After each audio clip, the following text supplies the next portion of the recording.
Welcome back, everyone. We hope you had a good break and a good lunch. 皆さん、戻られたでしょうか。お昼ご飯も、たくさん食べられたと思います。We are enjoying this holiday, this beautiful holiday weather here in Tokyo. この東京のですね、素晴らしい休日のこの天気といいますか。It's a good day to stay inside and to watch a live stream and learn some things. Yeah. そうですね。外に行くよりも室内にいて、こういう配信を見るのに適した季節ではないでしょうか。Just to remind you, if you're joining us maybe for the first time today, you can type any comments or any questions that you have into the comment section on YouTube. 午後から参加された方もいらっしゃると思いますので、皆さんもしご質問等ございましたら、この YouTube のコメントに残して、ください。And so we ask you, please participate, ask us questions. We are happy to help you and.Any question you ask is fine with us. どんな質問でも構いません。なんか質問があればですね、それに答えたいと思っておりますので、ぜひ、YouTube にコメントに残していただければ幸いです。So before the break, we talked about sort of the fundamentals and ingredients of our live stream. この、休憩に入る前の午前中のセクションでは、ライブ配信における基礎的なことの、振り返りをしました。We talked about cameras and camera settings. カメラとカメラの設定。And then we also talked about framing, camera position, all of that good stuff. フレーミングとカメラの位置などの話をしました。So now I want to talk about church lighting. そして午後のセクションは、教会の照明についてお話をしたいと思います。And I know that maybe you think, Jonathan, you must be an expert at everything. I am not. よくいろんな人に言われるんですけど、ジョナサン先生、あなたは全部の専門家なんですかと言われるんですけど、私は別にそうではありません。It's important for you to know that we are always learning, and I'm always learning new things. 大事なことは新しいことを学び続けようとすることです。私自身も新しいことを今も学んでいます。What's been amazing is that because the needs have been different during COVID, is that the technology is changing so rapidly. この新型コロナウイルスの問題において、この必要ニーズも変わってきましたけれども、この技術的な変化というのももう加速度的に増えています。Some of the ways that we were teaching live streaming at the beginning of COVID have changed now at the end of COVID. このコロナ前におけるこのメディアミニストリーの必要性というのと、今におけるメディアミニストリーの必要性、また変化というのはものすごい違いがあります。I will tell you, lights is not an area of my expertise, but I know enough to help us today, I think, learn some things. 私は別に照明の専門家ではありませんけれども、このライブ配信における照明について皆さんにお話をすることができます。And what I want to do is teach you a little bit of, normally in video world we would call three-point lighting. 今日はこの、照明におけるスリーポイント、の照明についてお話をしたいと思います。And while the church service is a different setting, it still operates on the same principles. 照明というのはもちろん教会やその規模、また、その、建物によって違いますけれども、しかし、原則が3つあります。And basically there are 4 different steps to building your lighting setup at your church. この4つの、このステップを踏むことによって教会の照明のクオリティを上げることができます。And each one of these steps is really just a different kind of light that we're using. この一つ一つのステップは違ったこの照明の使い方をするわけですが、The first step we're going to talk about is front wash light. まず一つ目がフロントウォッシュライトというものです。If you look at our little diagram here, and this is very, very simple. これはとてもシンプルな、図となっていますが、Let's pretend this is our pastor or our worship leader. 例えばこれが、牧師もしくはワーシップリーダーとしましょう。Our front lights, our front wash lights, are the lights that are going to be in front of our stage. このフロントライトというのが、私たちのこの映す前からこう焚かれる照明ですよね。And this is the main lighting source to light up our speakers and our worship team. そしてそのメインのこの前から来る光量というのがこの牧師やこのワーシップリーダー、この被写体を一番最初に輝かせている重要な光です。If you have no other lights in your church, this is the one light that you absolutely cannot do without. もし他の照明がなかったとしても、この照明がなければそもそも照明というものがない状態になってしまいます。And so normally we, with those lights, we generally set them up at a 45-degree angle. そしてこの照明を焚くとき、まず、第1番目なんですけど、45度の角度からこの照明を焚きます。And the reason that we do that is because it creates shadows and contrast to the subject.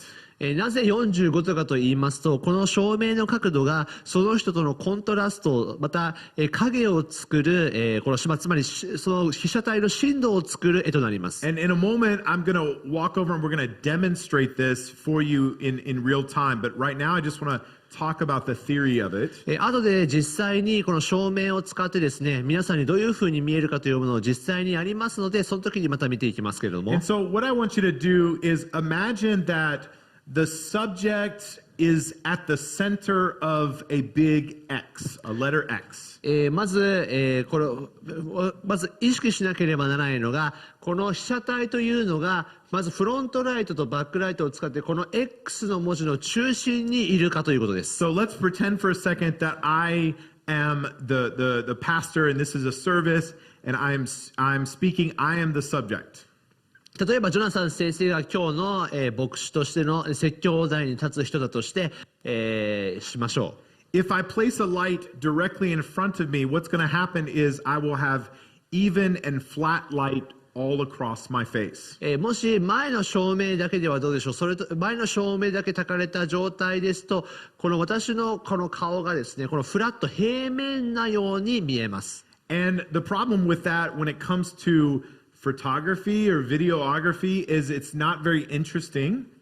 それが一体何が問題あるかというと、この映像的にまた写真的にですね、こののっぺり写っているその、被写体が平面に写っているというのはその絵として良くないです。And so by positioning our lights at a 45-degree angle, what we do is we actually make the subject look more three-dimensional. 45度の角度から照明を照らすということはどういうことかというと、つまりその、被写体を 3D に映すということになります。So instead of placing a light directly in front of me, what I might do is place a light 45 degrees that way and maybe a light 45 degrees that way. 私がもしこの場所で45度の角度という原則を使って照明を焚くとしたら、私から見て45度、そしてまた反対に45度の角度から照明を置きます。And what would be even better is if those lights were also 45 degrees vertical as well. そしてそれは横の角度としての45度だけではなく、もっといいのが縦としても45度の角度があると望ましいです。So, if you can imagine our imaginary light setting here, is I would have two lights that would be above me and to the side of me. なので想像していただくと分かるんですけども、今私が喋っているこの45度の角度、斜め45度の角度、そしてそれが両端にあったらいいですよね。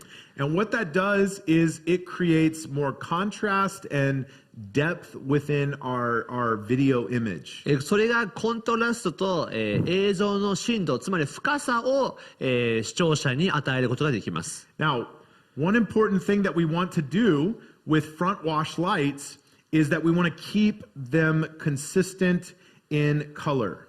このフロントウォッシュライトを使っていて何をするかというと、その人のこの見栄えの色を決めます。We also want to keep them consistent in the level of brightness that they have. この明るさとこの温度のことですね。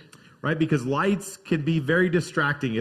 If the light is changing in brightness a lot on our subject, it can be distracting to our audience. 例えばこの照明、前方からの照明の色味がその都度変わってしまうとどうでしょうか。それに気が取られてしまいますよね。For our front wash lights, we never use colored light. この正面からの照明は、色をつけた照明は使えません。And that's simply because that color will also transfer to the skin tone of our subject. それは一体どういうことかというと、この前方からの照明に色がついてしまいますと、この肌の色味、肌の温度が変わってしまうからです。And so we generally want the light that's in front to be either generally a little bit yellow, a little bit kind of warm.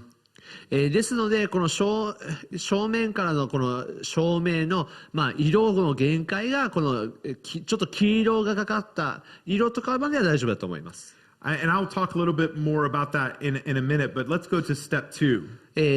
このことについては後でも後ほど喋りますけれども、じゃあ次にステップ2を見ていきましょう。Step 2 would be what's called a kick light or a hair light. 2番目はキックライトもしくはヘアライトと呼ばれるものです。And this is going to be a light that is placed often above our subject and slightly behind. この、キックライトというのが、自分の上、そして自分よりやや後ろ、後方にある光のことを言います。And what it's going to do is it's actually going to add just a little bit of light around their hair, their head, and their shoulders. それは一体どこに当てるかというと、この頭の位置、また肩の位置に後ろから光を当てるところにあります。And again, that is going to separate out our subject from our background. これは一体どういう効果があるかというと、この後ろからの照明を焚くことによって被写体を後ろの壁から切り離すという効果があります。And it's just creating depth and more interest in our live stream image. そしてそれは被写体を浮き出すことになりますので、もっと、これ見る方が分かりやすい絵になるわけです。Sometimes you can use colored lights for this kick light.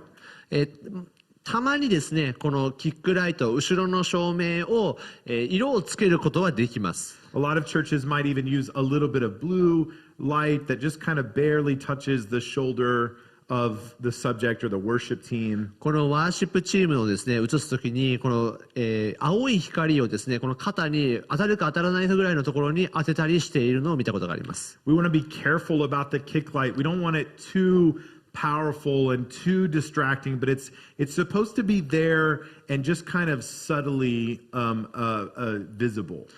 このキックライトを気をつけなければならないのが、このキックライトが強すぎてしまうと、視聴者はその色にまたその、光に注目を取ってしまいますので、これは薄くてしかもこのちょっと当たるくらいの位置に設定しなければなりません。The third kind of light that I want to talk about, or step 3, would be wall wash. これ3番目の、光ですけれども、次はウォールウォッシュと言います。Now, we don't have that type of lighting here yet at ICA, but this is a light that is just lighting our background. この、ICA の教会にはまだないんですけれども、このウォールウォッシュというのは壁を、この背景の壁に当てる光のことです。And again, it's separating the subject out from the background.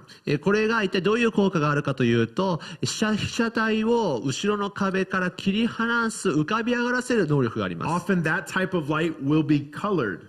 そしてこのウォールウォッシュは基本的には色がついています。Because it's adding some interest and just it's a little bit of creativity to our look of our live stream. そしてこのウォールウォッシュに色をつけることによって実際の映像にクリエイティブさ、つまり独創性を表すことができます。The fourth step and type of effect here would be atmospheric effects.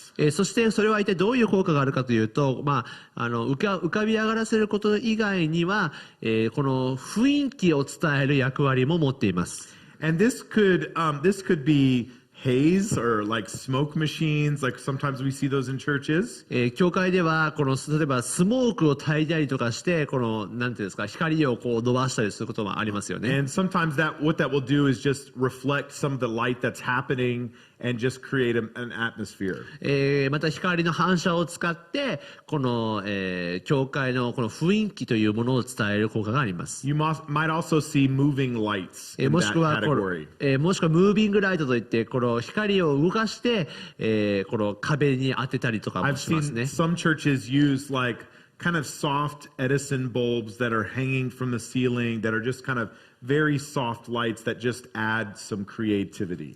私が見たのはその教会によってはですね、この照明、から色がついた照明を使ってまたそれをパソコンでこう操作することができるようにしてそれを壁に、柔らかく当てることによってこう独創性を、作ったりしてました。 Again, you don't have to have every type of light here, but I want to explain to you the different types of categories that we see in churches. 私は別にこれらを全部やらなくてはいけませんよと言っているのではありませんが、これらのものを作ることによって使うことによってこのなんていうんですかね、もっとこの映像が独創的にまた見やすくするということがお勧めしていま I す。 think each one of our churches is unique in their style. この一つ全ての教会が独自性というのがあると思いますが、But you will almost always find the first two different types of lights in a church. 多くの教会がこの2つの、少なくとも2つはこれらの技術を使って証明としています。 Now, one of the things sometimes that comes into play is ambient light coming from windows. 例えばですよ、そういうのを使ってないと言ってもこの窓からですね差し込む光によってそのような光景が映し出されている場合もあるんです。 In fact, it's one of the challenges that we have here at ICA. それが私たち ICA の教会でもある問題であります。 We have big windows at the back of our auditorium. 私たちの教会の一番後ろにはとても大きな、窓があって、 And then we have small windows on the side of both sides of our auditorium. そして、壁にはですねまた壁の上には小さい窓がいっぱいくっついています。 And why is that a challenge? なぜこれが、大変なんでしょうか。 Because when we set our cameras and we put all our settings in, right? このカメラを置いて全ての設定するじゃないですか。 And it's a sunny day, then the camera is going to look fine. And then we get here today and it's raining and everything looks different. 晴れの日はいいですよ。晴れの日はそういう設定にしていますから綺麗に見えますけれども、曇りとか今日みたいな雨の日はどうでしょうか。また見方が全然違って見えてしまうんです。 So it is an extra challenge when you have windows, and there are a lot of churches that choose to cover up the windows so that they can control the lighting situation. ですから窓が多い教会ですと設定が少し大変かもしれません。もちろんカーテンなどをしてですねそれらの調整をすることもできますが、 You may not be able to do that at your church, so you just have to learn how to work with the lights that are coming into, or the ambient light that's coming into the room. もちろんカーテンを全部の教会がつけられるわけではありませんので、もしカーテンがない教会でもですねこの天気によって設定を変えなければならないということも理解しなくてはなりません。 Okay, so what I want to do is I'm going to step over here and we're going to demonstrate a little bit of a lighting, these different types of lights. では少しデモンストレーションをします。ジョナサン先生が動き回りますので、それで光の調整ができるをしてみます。 So yeah, let's go ahead and get these lights into place, guys. And then what we're going to do is I'm just going to show you how each light is affecting your subject one at a time. これら一つ一つの照明がどういった、見方また効果を表すかということをですね皆さんに見ていただきたいと思います。 And so one of the challenges we have here at ICA is we actually have these fluorescent lights which are all the way through our auditorium. この ICA 東京の、教会はですね蛍光灯が、一つ一つに全部ついておりますので、まずこの光量があります。 And then and that's a challenge because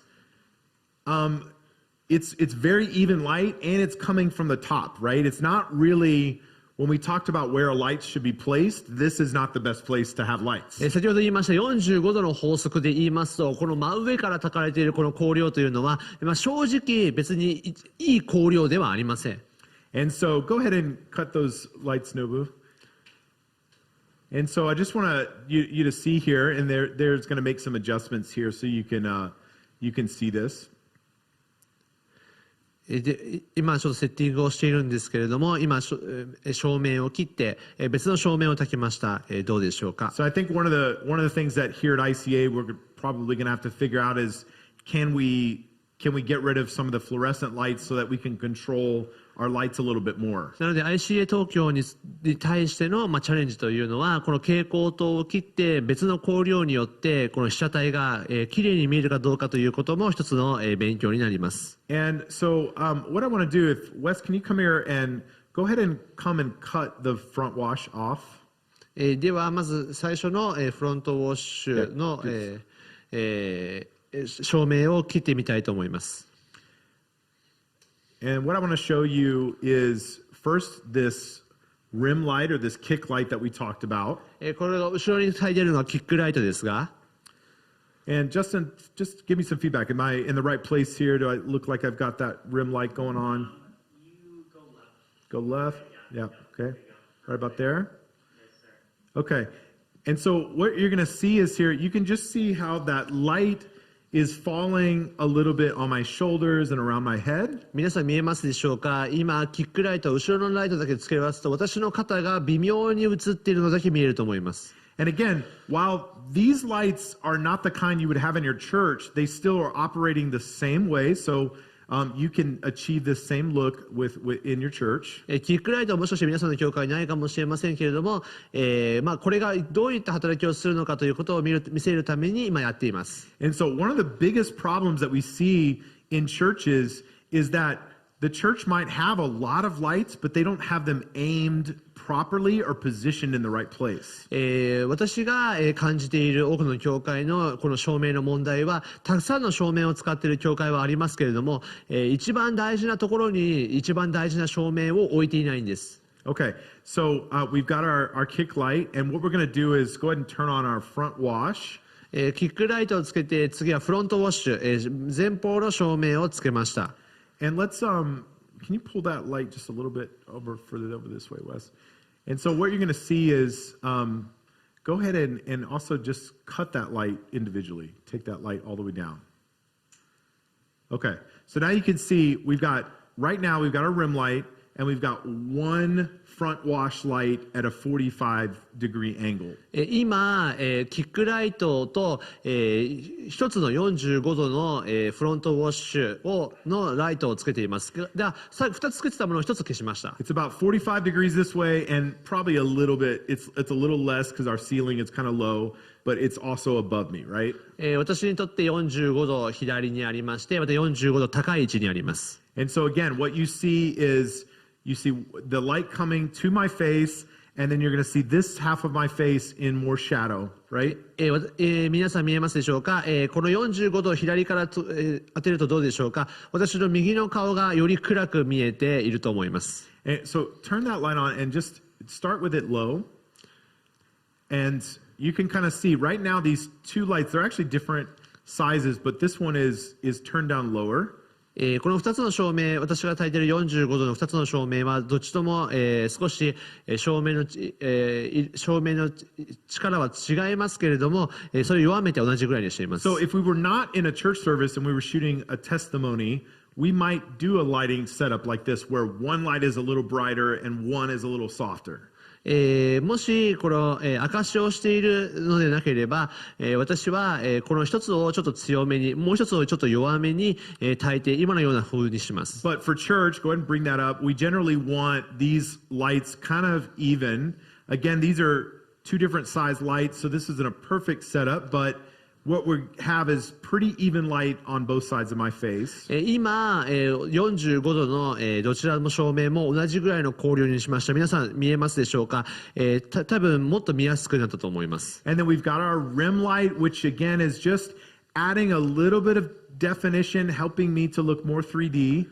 そして後ろからのキックバックの、照明が私の肩を照らしているので、私がもう少し浮かび上がって皆さんにとって見えると思います。And then we don't have it here today, but a good example of, we have this cross that's back here that's kind of almost serving as an atmospheric or a wall wash light. そしてこの後ろの十字架が、ウォールウォッシュライト、つまり壁につける、照明の役割を果たして、もう少し浮かび上がって私が見えるんじゃないかなと思います。So again, what you should see is you're basically seeing you're seeing the front wash light hitting my face. そして、先ほど言いましたこの最初の、照明が前方の照明が私を照らして、You're seeing that light that's coming right here. キックバックが私の肩を照らして、And then behind me, adding interest to our background is this colored wall light, right? そしてこの後ろのこの十字架が、色付きの照明でありますから、これが、この教会の、雰囲気を形作っているわけで And す。 so again, if you think about this three-dimensionally, we've got things happening in the front and different things happening in the back that are creating a three-dimensional pleasing image. なので照明も三次元的に考えますと、この前方また、後方またその奥の後方に照明を焚くことによってこの被写体を浮かび上がらせることができるわけで Now, す。 why don't we put colored lights in front of us? Let's talk a little bit more about that. 先ほど、途中で終わりましたけど、なぜ色付きの照明を私の前に焚かないんでしょうか。 So recently I was in Vietnam and I was working with a church and they were having problems with their lights and for their live stream. ベトナムの教会で私がこの話をしているときに、そのベトナムの教会ではライブ配信の問題を抱えていました。 And the pastor said, I'm getting complaints because people say I look sick. そして、私の、そのベトナムの、牧師先生が私のところに来て、私のこのライブを視聴している人たちが私は病気じゃないかって毎回聞いてくるんだと言ってくるんです。 And so we started looking at their lights, and the first thing I noticed is that they had not fluorescent lights, but they had yellow spotlights on the ceiling.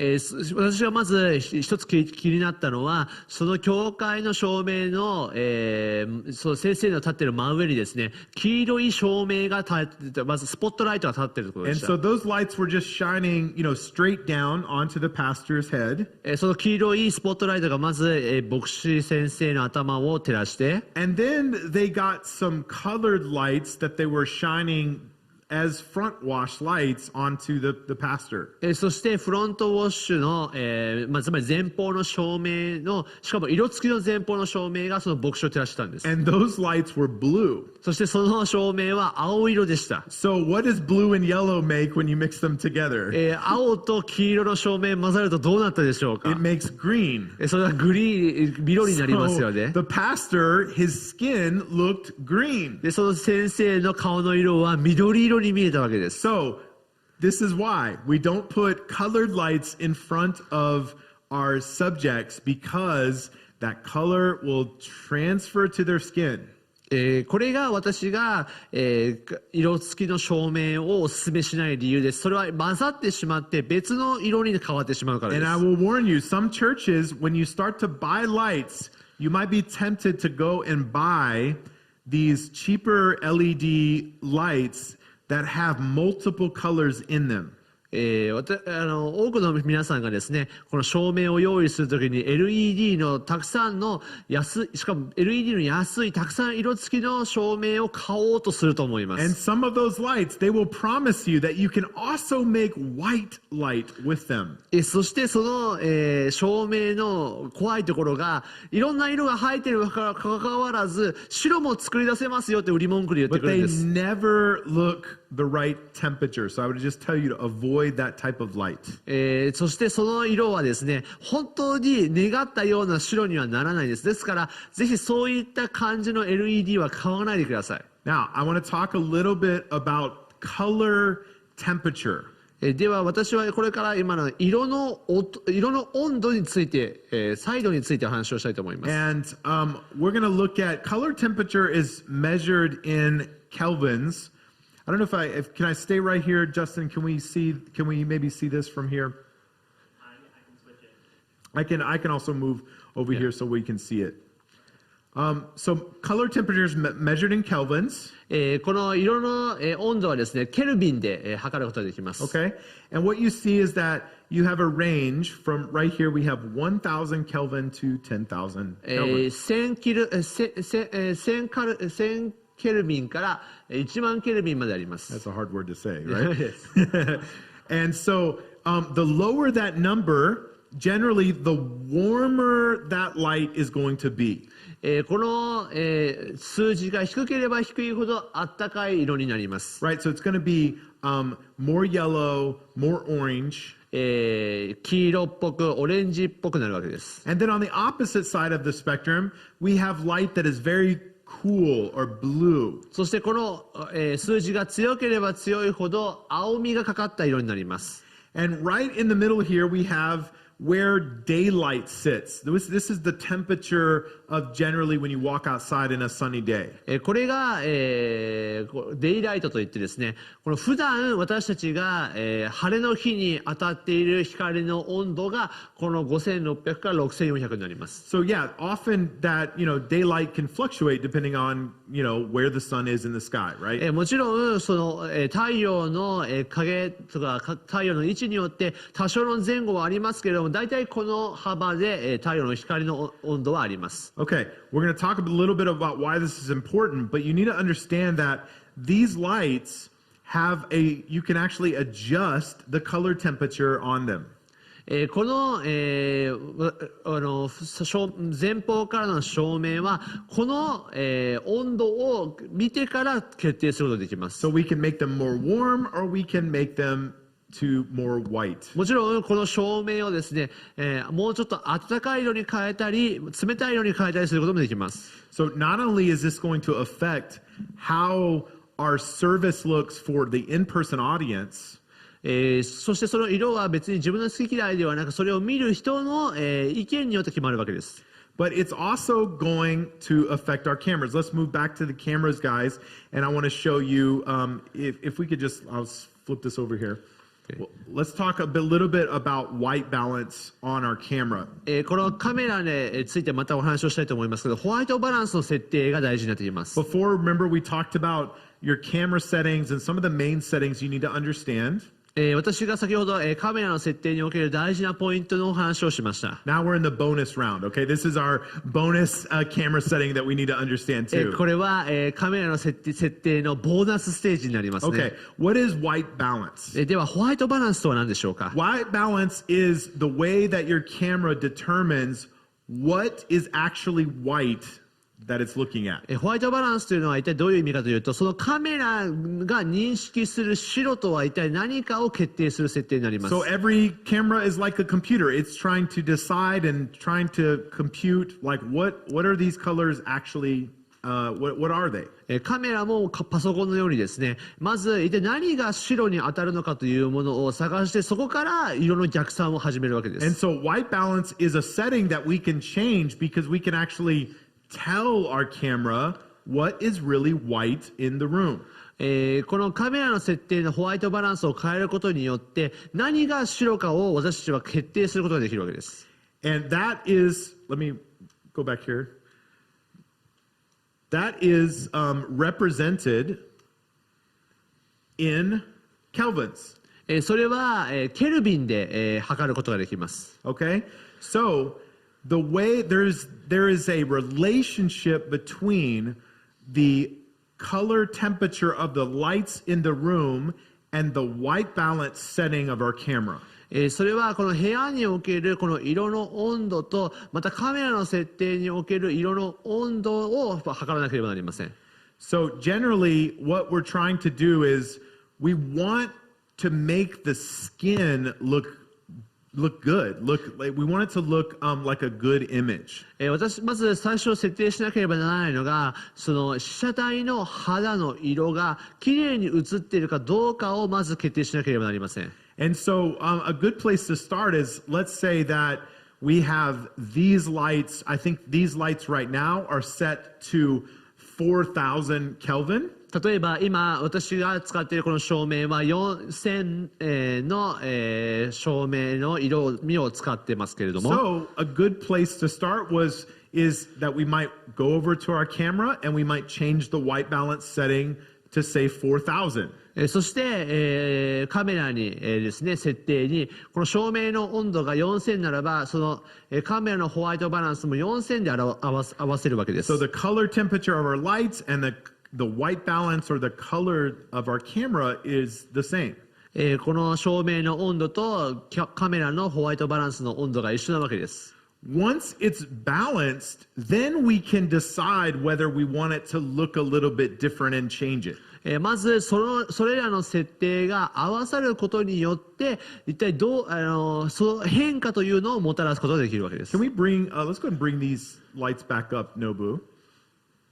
So that this is one of the challenges we have at ICA. Again, we have fluorescent lights, which are very cool blue lights almost, right? ICA の今先ほど言いました問題ですけれども、今皆さん大抵わかると思いますが、この ICA の照明の色はどちらかというと高い青みのかかった温度になり Now, ま I す。 think these particular bulbs are supposed to be a little warmer, so they're not as cool as some fluorescent lights are, but they're still very white.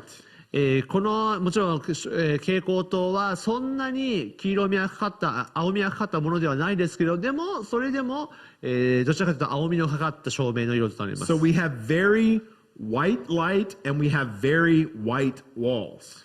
この真っ白な照明と蛍光灯と真っ白い壁がこの ICA にはあるわけです。 And that, in general, it doesn't make the skin look very good. そしてこれらの要素というのはこの肌の色はよくは見せないんです。 Skin tends to look better around this area. 皆さんに知ってほしいのがこの肌の色がよく映るのがこの4000から5000の間がよく映ります。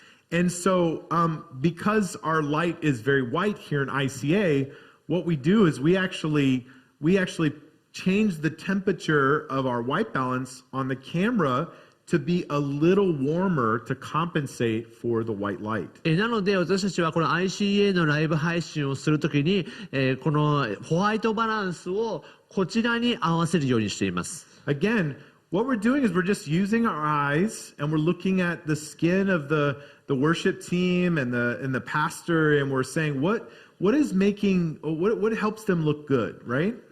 まずこのワーシップチームや、また牧師の肌の色を見てですね、これを映してみて何がこう綺麗な、肌の色と見せることができるかを考えます。 Right? We don't want anybody looking sick. We don't want them looking washed out because of the white light. ぜひこの視聴者に与えたくない印象がこの病的だなとか、のっぺりしてるなというふうに見せたくないじゃないですか。 So once that temperature is set, then what you want to do is you want to make sure if you have more than one camera that you match it on the other camera. そして、その設定が一つクリアしたらもう一個のカメラも同じ設定になっているかを確認します。 Let's switch places here. So if I set the balance on this camera to 4000, I'm going to set the one on the other camera to 4000, the white balance there too as well. どういうことかというと、一つ目の、カメラを4000の、状態にしたのであれば、もう一個のカメラももう一度4000の設定にするわけです。 Now, a lot of cameras have an automatic white balance feature. You can turn it to auto white balance.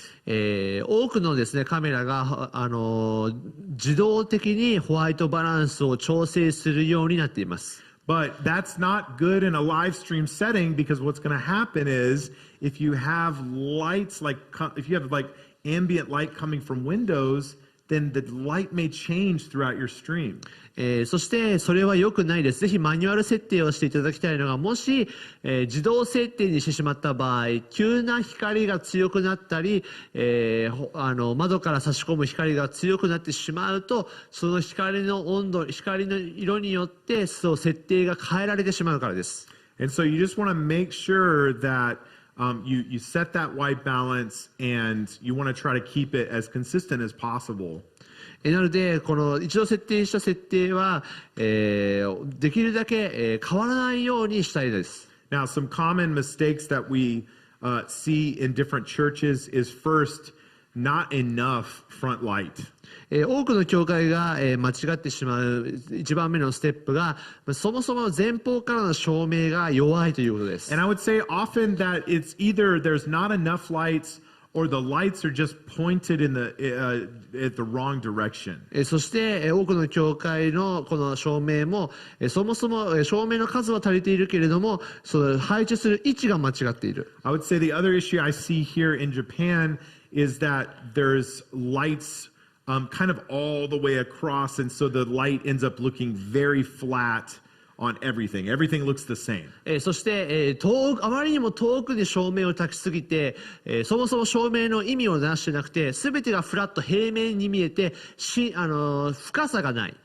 So I would just encourage you, look for actually places where if you have a lot of light in your church, you might actually need to take some out and allow some shadows to actually happen in your sanctuary. 私のおすすめはですね、もし皆さんの教会があまりにも照明が多いんだとしたら、つける照明を絞るということから、始めたら良いかと思います。The other issue that we often see is that there's no backlight, there's no kick light, that's not really separating the subject. そしてもう一つが、後ろからのキックライト、さっき言いました、後方からの照明がないがために、その被写体を浮き出すことができていなくて、それものっぺりして見えてしまうので、それもお勧めしません。Some lights also have a control that allows you to make the beam of light more narrow or more broad. ある教会はですね、もう強い照明がこう入ってきて、それがあまりにも強いので、光の帯自体でこう狭く見えてしまう場合もありますが。And that's super helpful because you can really focus the light where you want it on stage. そういった、強い照明、なんかこの、演劇とかで使うような強い照明も、それは結構良くて、それは被写体を浮き出すことに使えます。And so if you got a really deep stage, then probably in addition to these lights, you're going to have some other lights that are maybe pointing at different instruments or different maybe vocalists that might be standing in the back. もし皆さんの教会のステージが、かなり深いっていうか、その奥行きがあるのであれば、各、なんていうんですかね、楽器のところにも小さな照明を使って、分かりやすくまた浮き出させる行為をしたらいいと思います。So, now that we kind of understand our color, temperature, and white balance, what I would just say is your homework is kind of like to figure out what are the color, temperature of lights that you have currently in your church. まず今でホワイトバランスの話を、しましたけれども、一つ目というか宿題となりますが、皆さんの教会における、良い温度とは何でしょう And you か。 may not know the number, but just kind of look at how warm they look, how cool they look. And generally, you're going to want something a little bit on the warmer side, again, because of the skin tones, right?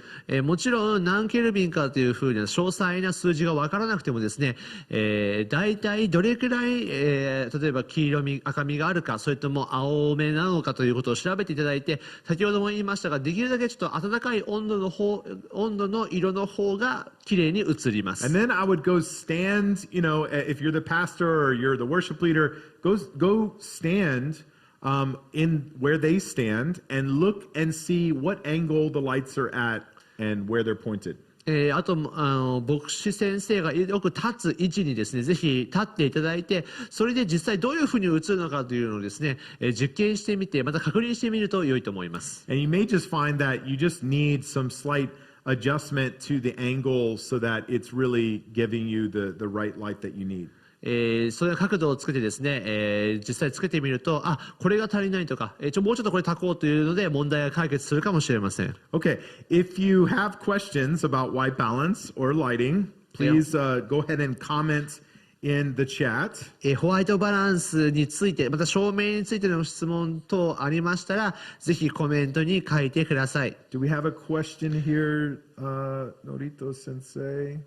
はい、from the 吉信先生から Our で friend す。 Yoshi Sensei, yeah. はい、Thank you for your lecture, the session. And he is wondering that for my church, that he noticed that he doesn't have the main rights, and so he's wondering if you have the front light, if you want the front light, is that maybe the he's thinking about the pull from the what is it, the top, Yeah, right.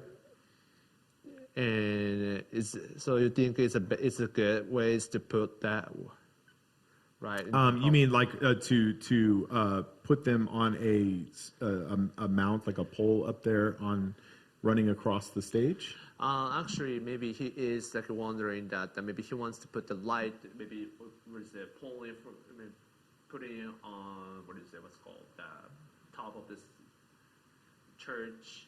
Yeah.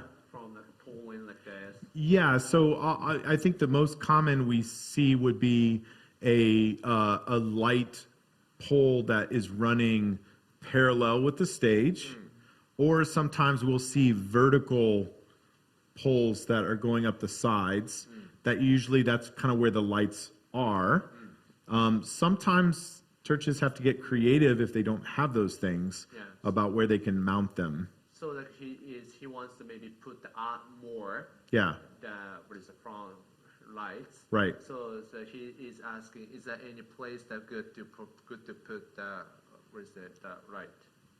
Yeah, so again, it depends on what type of ceiling you have and what type of material that you're mounting to. Okay. You might want to translate that. その吉信先生の質問なんですけども、そのどういった場所とかでどういった照明がすでに置いてあるのかにもよるんですけれども、そうですね、天井かなと。Yeah. Yeah. So like, maybe he's talking about the front wash, right? And his what is the place doesn't have the front wash, right? Yeah. And he wants to put it. Yeah, yeah. Yeah. So you're saying the 45 degrees one, right? Right. So I think you just have to determine what material are we actually mounting the lights into, like you know. Okay, you already. Yeah, like you need to look at your ceiling and can we mount them there without a light pole? Okay. You know? Okay. そうですね、質問によってです、この福森先生の質問ですけれども、実際この照明をまたその前方からの照明をつけるとして、すでにもう置かれている照明がどこにあるのかとか、またそれが実際に置けるのかというものをまず考えなくてはならないかもしれません。I don't think there's one way.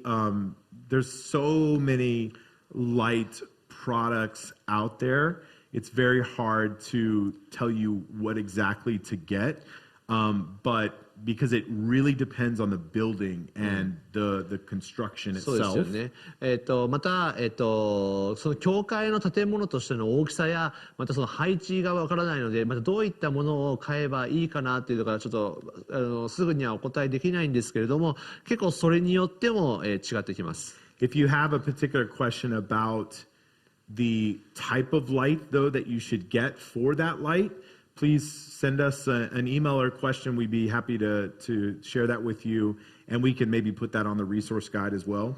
具体的にどういった場所にまたどういった照明を焚こうって思っているっていう質問があればですね、ぜひそれをまたEメールでくだされば、こういったものがありますよというふうに、そのなんかリンクを送ったりとかリソースを提供することができます。I see another question from Otani Sensei here, and talking about flicker and then lights and fan noise of lighting equipment. Flicker, free fan noise of the lighting equipment, a common problem with what is the flicker free? So like sometimes what we'll get is like when lights are kind of like flickering, almost like either going in and out. It's almost so quick that it just looks like it's not totally going out, but it's just like a flickering on and off. When it's die? Sometimes it can be electrical. Sometimes it can be because the light itself is cheap. Oh, okay. Yeah, so maybe explain that real quick, and I can say something about it. 大谷先生からの質問ですが、このフリッカーフリーという言葉ですけれども、照明がですね、安い照明であるがゆえに、照明自体が寿命でなかったとしてもですね、あまりにもこの速い速度で点滅しているので、点滅しているという状況の、照明もあるということです。Yeah, so again, there's so many different types of lights out there. Be careful about running out and getting the cheapest light that you can find for the front wash lights. なので私がよく、お話をするんですけれども、前方からの照明を、買う、もし購入を検討されるときですね、あまり一番安すぎるというか安いものを買わないことをお勧めしています。There is a big difference in the quality and the consistency of a good light versus a cheap one. なぜなら照明はですね、本当にこう色というか照明のそのクオリティが安いものと高いものでかなり違うからです。If you wanted to save a little bit of money, you could buy some cheaper lights for, atmospheric or some wall wash, color. もちろん安い、照明は使えないというわけではないですけど、それらは例えばこの、さっき言った、状況を表す光であったり、ウォールウォッシュといって壁に当てる光としては大丈夫だと思います。I tend to like, especially nowadays with LED lights. LED lights are great because they don't give off of heat, which is really, really helpful if you have a smaller sanctuary. そして、私今は LED ライトにもかなりお勧めします。なぜかというと LED ライトのいいところは、温度が上がらないんですね。温度が上がらないゆえに例えば狭い講談とかでも、熱くなりすぎずそれらを使用することができます。If your church is going to have a lot of lights, you really want to probably get someone to look at the power supply for those lights, because that can also affect the flicker and just the consistency of those lights. そして、たくさんの照明を焚くとどうなるかというとですね、今度はその、たくさんの電気をそこに割いたり、またケーブルの乱雑さによってですね、明滅、点滅が、出てしまったり、この光自身にノイズが走ったりというのがあります。Now, if you see flickering in the lights on your camera, but you don't see it in person, then you've got a problem with your shutter speed. そしてもし、カメラから通すと光が点滅しているように見えて、でも立っている人たちからはその光の点滅が見えない場合、カメラのシャッタースピードに問題があります。So there's I'm not going to get into it too much, but there's light boards that operate just like your video switcher that you can change the lights, and there's software versions of light boards that you can change the lights. いろんなですね、この色を変えるソフトウェアであったりとか、また、そのスイッチャーでその色のコントロールをすることができるものもあるんですけども、それらを使って、色を変えることが多いです。Many churches will change the accent wall lights even throughout the worship service. 後ろのですね、このウォールウォッシュライトをですね、この賛美とまたメッセージで変えている教会もたくさんあります。I would just say be very careful about.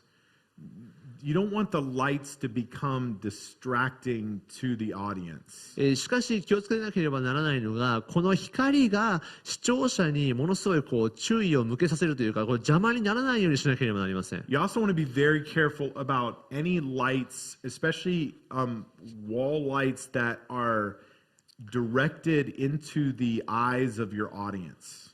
またこのなんていうんですかね、この壁に当てる色が直接視聴者の目に入らないようにもしています。You just want to make sure that if there are lights, pointed towards your audience, they need to be at an angle so that they're not going directly into people's eyes. この壁に当てる、ているこの、光がですね、直接これを見ている、回収の方々の目に入らないように、する場合、角度をつけたりだとかさまざまなことをして、とりあえず見ている人たちの、目に入らないようにの調整は必要です。Okay, so we also, do we have one more question here? Just one more question is said, how do you decide your color temperature for the church?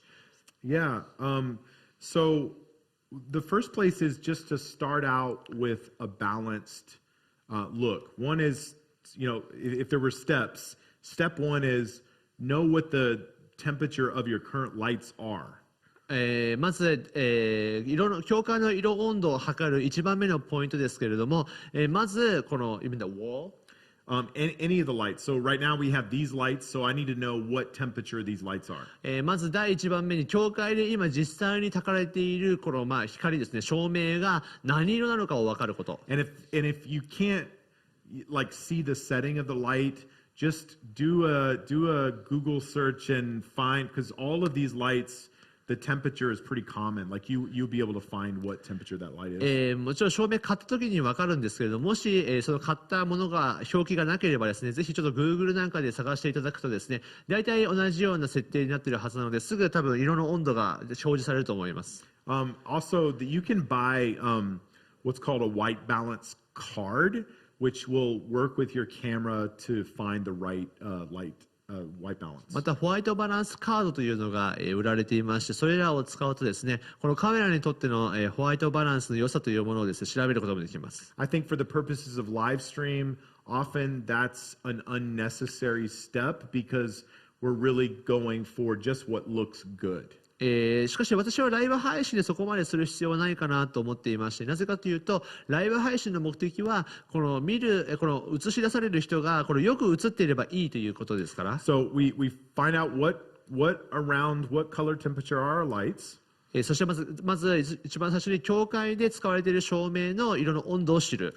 And then what I would go do is stand at your camera and turn your white balance until what you see in the camera looks very similar to what you see with your naked eye. そして、2番目にカメラの設定をいじってですね、自分の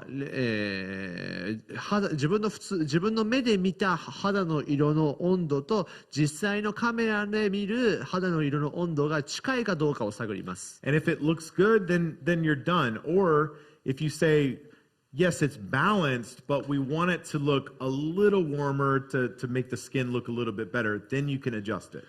もし自分の目で見た温度と同じで、これがいいなと思ったらそれにしていただいて、でももう少し、温かみがあった方がいいなと思ったらもう少し光量を足すのもいいでしょう。Okay, I think ホワイトバランスを変えるのもいいでしょう。Yeah, I think we don't have any more questions here. Again, if you think of something that you want to ask, go ahead and type it in, and we'll get back to it on at the end of the stream here today. 皆さんありがとうございます。もしですね、また、別の質問等あればですね、お答えさせていただきたいと思いますので、またコメントに書いてください。So let's talk some about audio, and this is going to be kind of our last topic of the day. 今日最後のトピックになります。最後は音響になります。And I would say this is kind of a tough topic because every church is using different equipment, a different soundboard, and their setup is just very different.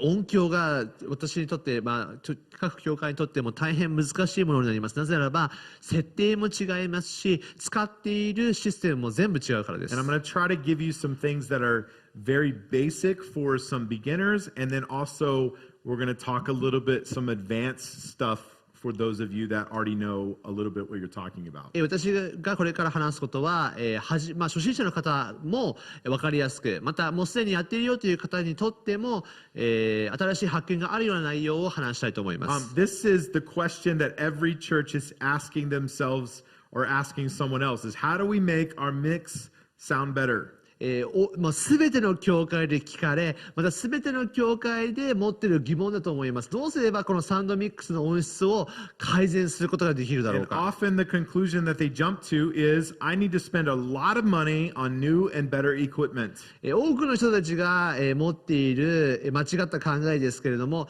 もっと良い機材を、もっと新しいものを使えばいいんじゃないかと考えます。 And I would tell you that is wrong. しかし私が言わせていただくのは、それは間違いです。 With a very small, most of the time down here.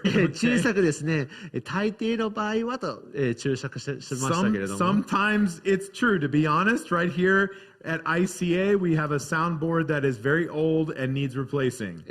私の例えば使える ICA の教会の、サウンドボードはですね、もうかなり古くなって PA のだいぶ古くなってしまって、これは変えなきゃいけないなと思ってます And が、 our team knows it's on the list. It's a priority. We're working towards it. 私のチームもですね、優先順位の中でこの PA が、だいぶ弱ってるなということをみんな知っています。 So, what is the best way to improve our sound? Let's look at this. まず、音質を良くするためにはどうすればいいでしょうか。 I really think that understanding the fundamentals of processing audio is the key to unlocking professional sound. まずオーディオのですね、基本的な理解をすることがプロのですね、サウンド、プロのやっていることの謎を解く鍵になります。 It's how we're capturing the audio and what we're doing with it after we capture it that makes a big difference. まず最初にどういうふうに音を取るかによって、どういうふうに音が流れるかが決まってくるわけです。 So, let's talk about the setup for your live stream audio. まず音響の設定からの話になりますか。 I will tell you very quickly that the first step to improving your live stream audio is to separate your live stream mix from your in-person mix. まず、私が、一番目に最初に皆さんにお勧めするのが、このライブミックス、ミキシングを、PA の設定をそもそも、普段の設定と全く変える、それ専用にするということをお勧めしています。 A lot of churches are what they're doing right now is they're actually taking their main output and they're sending one main output to their in-person speakers and then one main output to their live stream. 多くの教会がですね、やっているのが、この音響の出力をメインのスピーカーに1個くっつけて、そしてもう1個の補助出力をライブストリーム、つまり配信用にくっつけてるんです。 And why can't you use the same mix on your live stream? Why does it need to be different?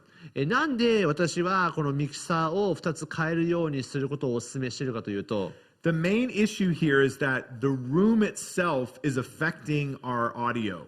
なぜならば、この普段皆さんが教会で聞いている音というのは、この壁とかこの建物自身によって変化しているからです。 Think about this. If you're in person at your church and you're sitting in the audience, you are a certain distance away from the speakers. 皆さん、例えば皆さん教会にいるとします。皆さんはこの音響から自分自身がある程度離れています。 The sound from the speakers is traveling around the room and it's bouncing off the walls and the floor. そしてこのスピーカーから出る音は壁にぶつかり、また地面にぶつかり、さまざまなものにぶつかってあなたの耳に届きます。 If you're standing at the front of the room, it sounds different than if you stand at the back of the で room. もちろん皆さんが前の方で聞くのと後ろの方で音を聞くのではだいぶ違います。 And everybody in person is listening to the audio from the same speakers. そしてしかしこの教会に来る人たちは全ての人が違うところでしかし同じ音を聞くわけです。 Whereas most people online are listening to your audio through one of these. しかし、このオンラインで聞く人は携帯やいろんなものによってですが、しかし同じ音を聞くわけですよ。 So all of those factors translate into the audio sounding very different on the live stream from the in-person service. お分かりいただけたでしょうか。ここに実際来る方が聞いている音と、オンラインで聞いている人たちの音というのが全く質的に別物なんです。 So I will tell you, the the best thing that you can do is find a way to separate out and have a separate mix for your live stream. ですので、私の心からのおすすめは、ライブ配信用に別のミックスを用意するということであります。I'm going to talk just briefly about some cheaper ways to do that and some more expensive ways to do that. それの、安くそれができる方法と、ちょっと高めにそれができる方法を皆さんに後でお話したいと思いま And す。some of this will depend on the type of mixing console that you have at your church. これらは、この皆さんの教会で使っているミクシングのコンソールによって違いますけれども、If you have an analog console versus a digital console, the solutions might be a little different. アナログで使っている場合とデジタルで使っている場合、またその、教会実際使っている PA システムにもよります。Okay, so one of the cheapest and quickest solutions for this problem is to use an auxiliary output on your console. 私の、一つの、簡単なというか安く済む方法は、auxiliary output, yeah. auxiliary output といって、別の、ものを使うことに、をお勧めしています。So every sound console has a set number of auxiliary outputs that it has. そもそも、ミキサーそれら一つ一つには、別々の、出力があるわけですが、 If you look on this picture of this console, usually you'll see those auxiliary volumes represented by some of these knobs here. こちらに、コンソールがあるんですけれども、これは一つ一つ、別々の音の、出力をまたその大きさを測っているわけですが、 These are mostly designed for your monitor speakers, that kind of thing. これらはそもそもこのモニターから出る音の調整をしているわけです。But what you can do is you can plug up your video switcher to that auxiliary output, one of those auxiliary outputs. そして、このスイッチャーや、スイッチャーにですね、これらの一つの中の一つの出力をこう入れるわけです。So as I told you, our sound console here at ICA was made before I was born, I think. 私が、使ってこの ICA の教会で使っているこの、PA システムが私が生まれる前のものを使っていますので。So we're hoping to upgrade very quickly here, but right now that's actually what we're doing. We have an auxiliary send that we're giving to our live stream. 私は、ですのでそれらを使って、スイッチャーを通して、配信しているわけです。And so we can actually go and we can on each channel, each instrument or vocal, we can individually change the volume of those channels and only affect the live stream.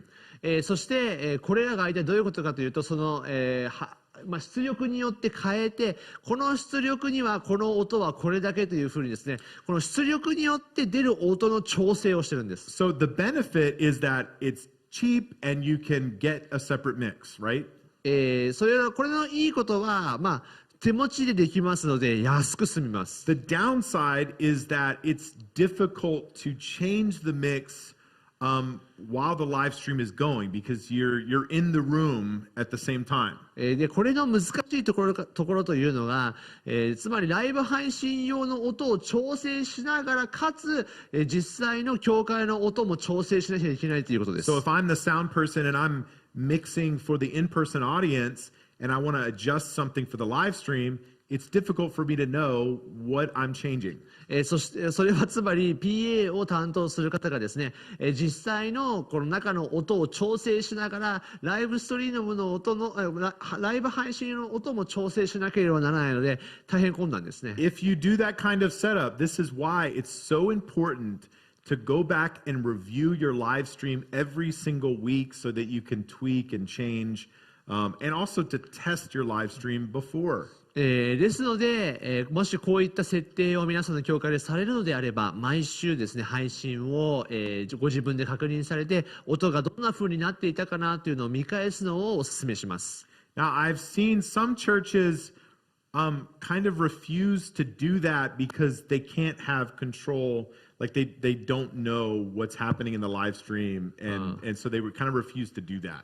私が、見ていると多くの教会がですね、大体2つとも同じ音で、使って、そう調整するのを諦めているところがあります。And I would just tell you that, look, every person that teaches media will tell you that that is better than sending your main output to the live stream. 私は、これを、皆さんに言っているんですけれども、全てのメディアの人が言うと思いますが、実際の、教会で流れている音をそのままライブ配信で流すよりは、ご自分でちょっとでもいいから調整された方が絶対にいいです。Because every time that you change something on the soundboard, if you're sending your main output to the live stream, that means you're affecting that live stream every single time. なぜかというと、ライブ配信用に流れている音と中の音が違うにもかかわらず、中の音を調整するとライブ配信の音まで変わってしまうので、すごい違和感を感じるんです。And if you have different sound people running your sound every week, then it's also going to change every week, right? そして、考えてみてください。もし PA を担当する方が毎週違う人であったならば、つまり毎週設定が変わるわけですから、聞いている側はですね、大変困難を覚えます。Okay, so if you're using a digital board, you can actually create a different mix very easily on that console. デジタルのミックスをもし皆さんがお持ちであれば、これはとても簡単なことになります。And so, if you have a digital board and you're not doing that, I would suggest you do it as quickly as you can. もしデジタルのボードを、またミックスを持っておられてやられてない方がいらっしゃいましたら、ぜひすぐ取り掛かった方がいいと思います。And so you just want to really work to set up. You'll have to kind of search your board, but you want to set up a bus mix or a matrix mix. もし、そのボードによって設定方法が違うと思いますが、ぜひそれを調べていただいて、それがマトリックスであったり、さまざまなものであったり、その設定をぜひしていただいてやったらいいと思います。Another way that you can achieve it is by using a separate console, separate sound console. そもそももう一個の、別のコンソールを買うという手もあります。So some churches, especially if you're running a digital console, you can send that signal, every channel that you got, you can send them to a separate console in another room.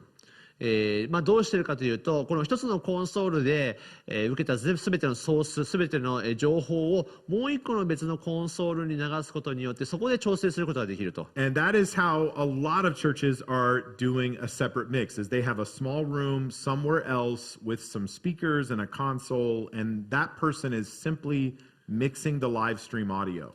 そして、その小さな部屋にですね、もちろん音が届かないようにして、このライブ配信用の音だけを調整する PA マンがいて、そこで調整している教会もあります。The downside of that is that it's expensive because you have to have another console.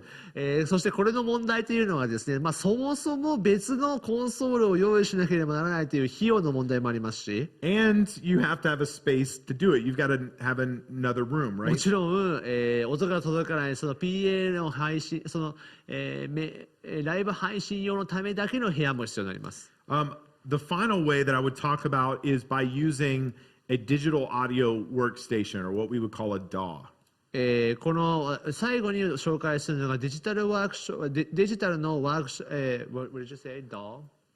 DAW, Digital Audio Workstation. デジタル、オーディオワークステーション DAW というふうに DAW の、こういったものもあります。And this is simply a piece of software that runs on a computer.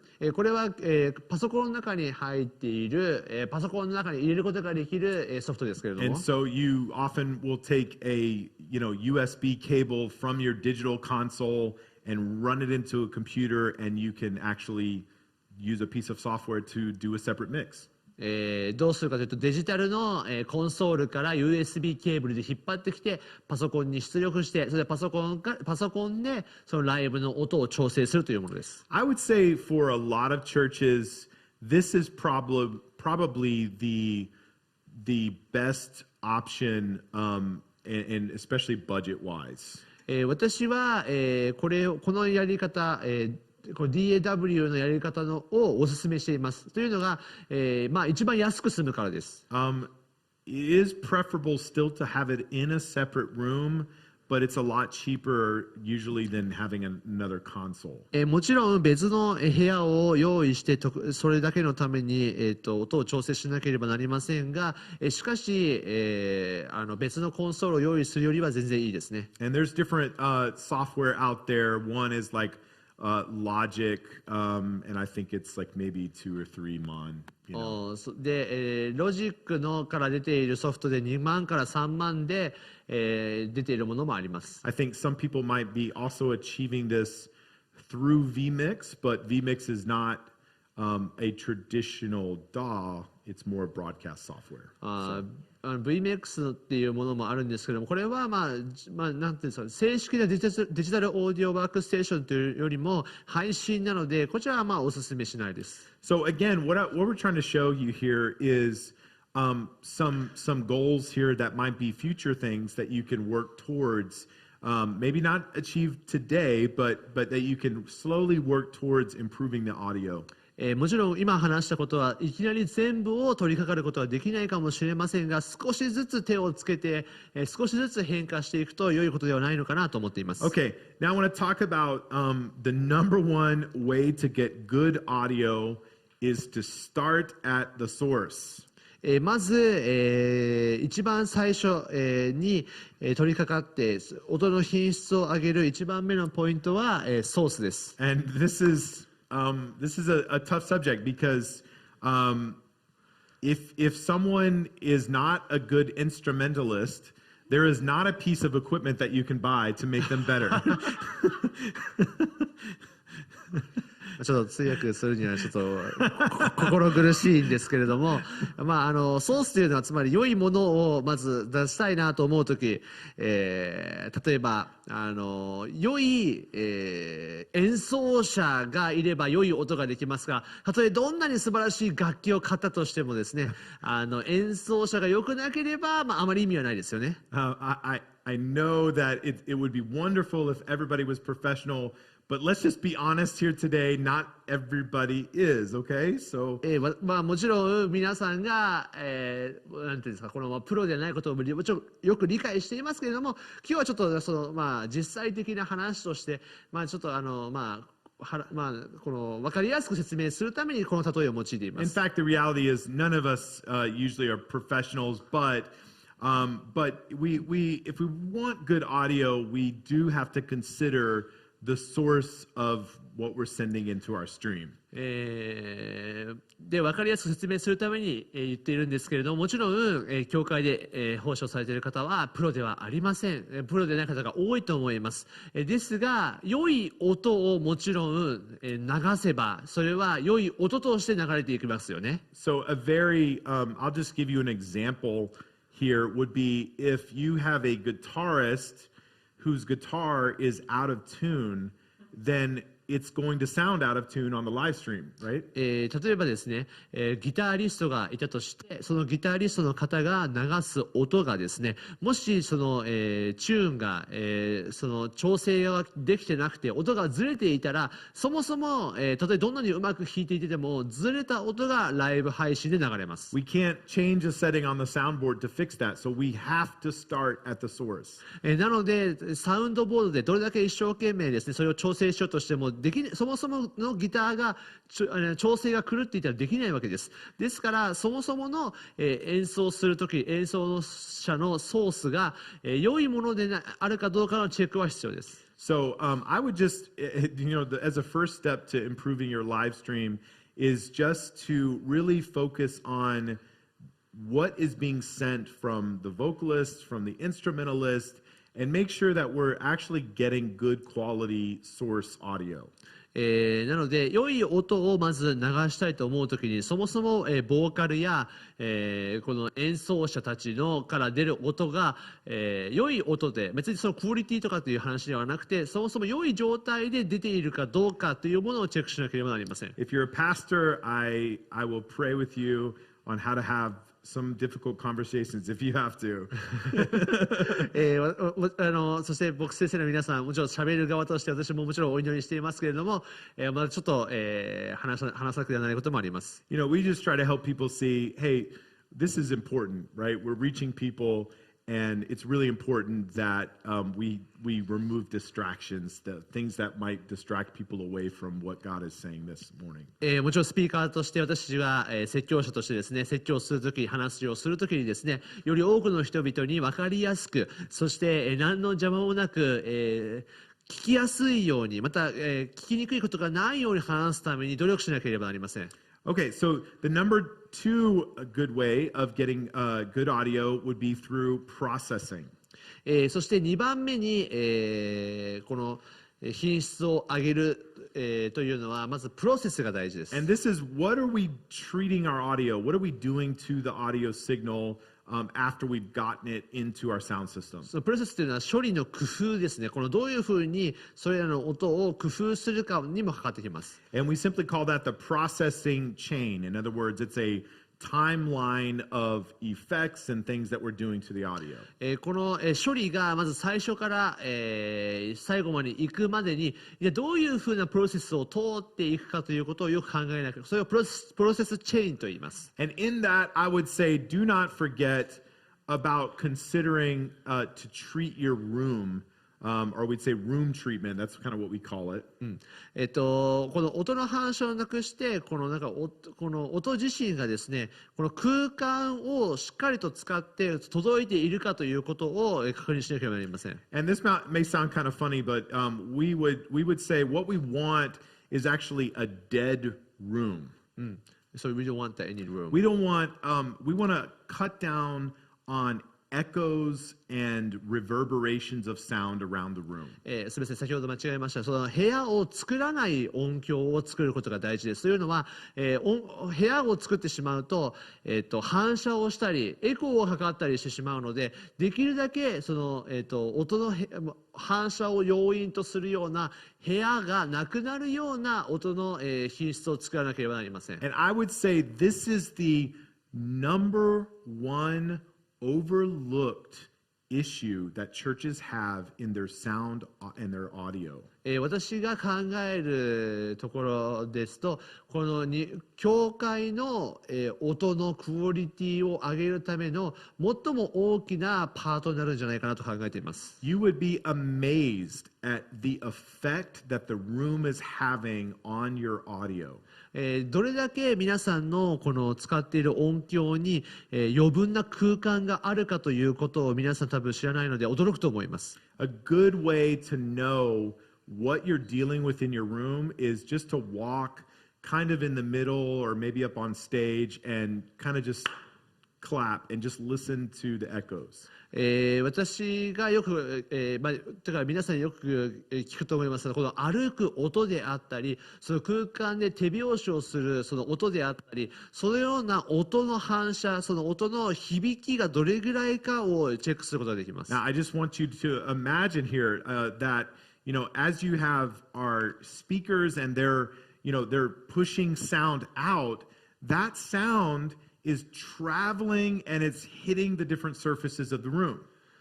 このスピーカーから出てくる音は、このスピーカーから出てくる音と、またもともとあった音を押し出して、その押し出された音はいろんな壁とぶつかって帰ってくるわけです。So, right? So this is a church sanctuary. If the speakers were this way, right, that sound would be traveling down somewhere into the audience, right?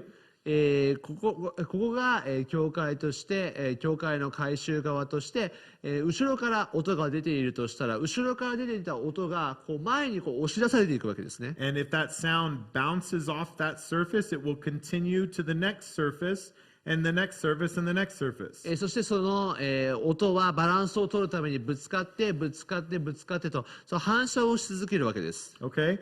And the harder those surfaces are, the more reflective they're going to be to that audio. その音の反射があればあるほど、この音が反射できるような空間があればあるほど、音は反射していくわけです。So if you have like concrete or wood floors and maybe brick walls, you're going to have a huge problem because the audio is just going to continue to bounce around.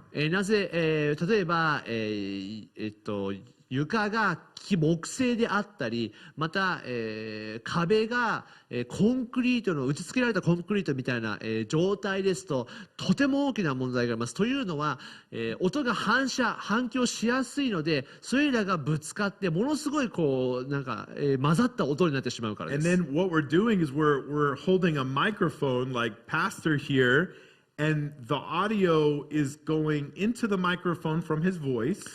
私が今ここで通訳でマイクを握っていますけれども、これ喋るとこの、声がこの、マイクを通して、It's coming out of the speakers and also being picked up by the microphone.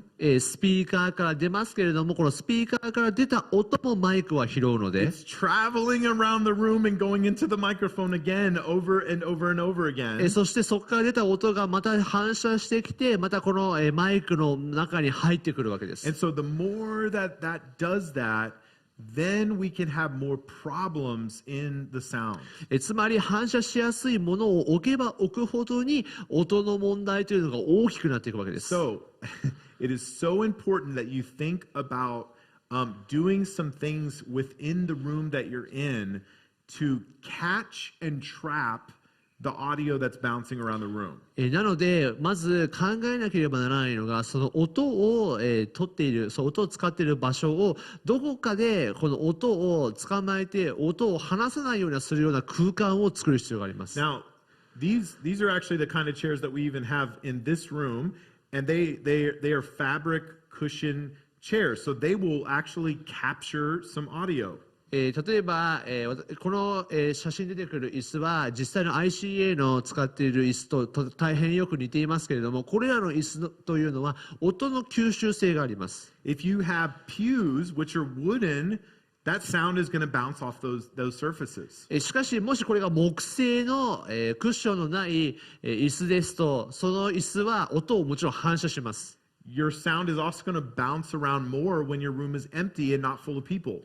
そしてもちろん人がどれぐらいいるかによって、人はもちろん音を吸収するものですから、人がいなければさらに音の反射が広くなってきます。 So what a lot of churches will do is they'll actually get sound panels and they'll put them around the walls. 日本語では吸音材というんでしょうかね、多分、英語では多分サウンドパネルって言うんですけど、吸音材というものを壁に貼って、音が反射しないような空間を作ってるわけです。 And I've actually seen churches make those themselves. I've seen there's a lot of different ways to create that product. この吸音材というものを売ってるので、それを買うのも手なんですけど、いろんな方法でこの音を吸収するようなことをしているわ But けです。 basically, we're looking for a kind of porous surface that is not as flat or not as hard, right? そして、大事なことなんですけれども、壁が硬くて、また平面であればあるほど音は反射しやすいという性質を持っています。 If you have wooden floors, for instance, in your stage area, you might want to put some rugs and again capture sound. もし皆さんの立っている講談が、木製で、平面で硬いのであれば、おすすめするのがラグとか絨毯みたいなものを引くことによって音の吸収性を変化させることができます。 I know it seems like we're talking about this one thing a lot, but let me tell you that so many churches' problems start with this. 私はなんかこのことについてちょっと喋りすぎてると皆さんに思われるかもしれないんですけれども、大変多くの教会がですね、そもそもこの問題に悩まされて音の品質が良くないんです。 And so you really just, I cannot overemphasize of being creative and finding ways to treat the room and cut down on the reverberations. 私はもうなんか、これよりもいい方法ないなと思うくらい、この教会のですね、教会の内における、この音の吸音について考えることほど音の品質を上げることはないのかなと思っています。 Okay, let's talk about the processing chain. 先ほど言った、処理の、連鎖です。チェーン、 And I want to cover 4 different things. 4つあります。The first is our gain. 1つがゲイン、The second would be equalization or EQ. イコライゼーション。The third would be compression. 3番目コンプレッション、 We would also add in there limiting. そしてそれ、それを、なんていうんですか、リミット、制限をかけるものであったり、And then effects. そして最後がエフェクトです。And again, we're gonna kind of go through this as much as we can, but I want to try to keep it understandable by as many people as possible. 全体を話すんですけれども、簡単に皆さんが理解できればなと思っています。Okay, gain. You usually find the gain knob at the top of each channel on your sound console. 皆さんの PA またそのコンソールの上のところに、こうノブのようなものがあって、これらを上げることによって原因が上げられます。And I want you to think of gain almost like a water faucet of signal that's coming into your board. この原因というのは、これはまるで、蛇口のようなものであります。蛇口のようだと考えると分かりやすいです。I want you to just kind of imagine that what we want is we don't want a waterfall of signal. That would be a problem. この滝のようなですね、この、シグナルはもちろん欲しくないわけです。We also don't want a trickle, a drip of sound, right? そしてこの水が一滴一滴流れてくるようなものも良くないですね。So we want a good level of signal that's coming into the board, and the gain knob is going to help us to control that. その、一定の同じ感覚でそれらが流れるようにするために原因があると考えてください。On most sound consoles or even software, you will see an audio meter that looks similar maybe to this one. 大体ですね、すべてのコンソールにこのような、メーターがあって、これらを見ることによって、分かることができます。And a lot of times it'll be represented in colors, like it'll get more and more close to red the higher that it gets. これら、色によって大体表されるんですけども、赤みがかかればかかるほど、高くなると音が。Audio signals are measured in what we call decibels or dBs. デシビルという単位で表されますけれども、これらの高さによって音が分かります。And what we need to understand is that on that audio meter, what you're going to see is that you're going to see some negative numbers counting towards zero, and then you're going to see some positive numbers after zero. こちらのマイナスの値からまたプラスの値が見ることができると思いますが、And it's important to know that any signal that crosses the zero threshold becomes lost information. In other words, we do not want signal going over our 0 dB. そして、ぜひ皆さんに覚えてほしいのが、こちらの0の値よりも多くなってしまった場合、それはもう失われたもの、つまり、別の言い方をするならば、0以上の音はいらないんです。And we would call that clipping. We would say the audio is clipping. It's cutting off the information because it's reaching its limit. これらは私たちの言葉ではもういらない情報という言葉で表されるんですけども、その0以上の0以上の情報というのはですね、もうそれらは多すぎると、これらはもう伝わらないものとして捉えるわけです。So a good place to start with your gain level is to have it where you've got about negative 12 dB of signal coming in. だいたいマイナス12から dB から始まって、ここからスタートして進むわけです。And that's going to give you some headroom, some area and room to work if you need to bring your signal up with your fader or bring it down. すみません、このだいたい平均マイナス12 dB 程度になるように原因を調整するのが良いでしょう。Okay, so if our gain level is not properly set, then it's going to actually cause problems at every stage of the processing chain. もし原因レベルが、一つ一つが間違った状態にあってしまったり、それらがうまく調整取れてないとどうなるでしょうか。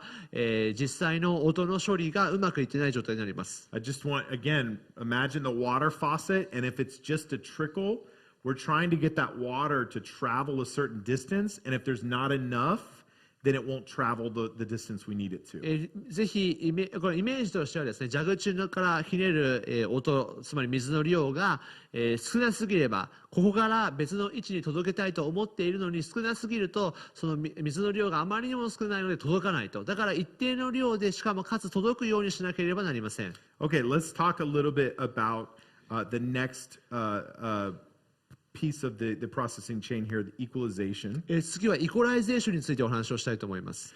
And for those of you that are beginners, EQ is simply manipulating and balancing the different frequencies in an audio signal. イコライゼーションとはオーディオの、つまり音の、周波数を操作してバランスを取ることと指します。